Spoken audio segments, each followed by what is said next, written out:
My name is Patricia Innis, and I'm the artist that created robins.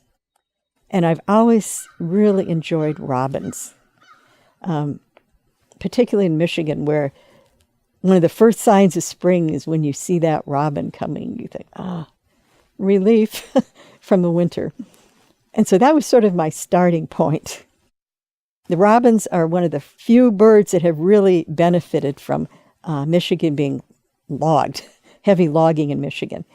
Where, forests once stood, they were now farmhouses, orchards, all those things that robins like. So the robins moved in force, and by the 1930s, they'd become so plentiful that the robins became the state bird of Michigan.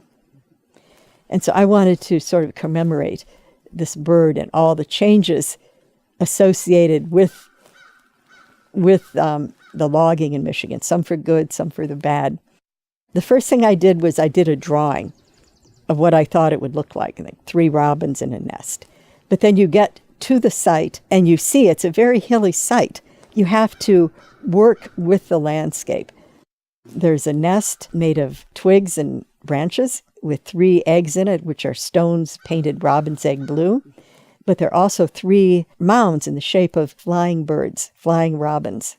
2 are flying to an upper nest, and there will be another lower nest where 1 robin is flying down to. And the robins have a wingspan of about 18 feet. And we actually planted the robins with grass to help stabilize them, in the thought that they would, be a sort of a symbolic habitat, but the grouse hasn't grown. Nature is a tough collaborator sometimes. It does what it wants to do, and not always what you want it to do.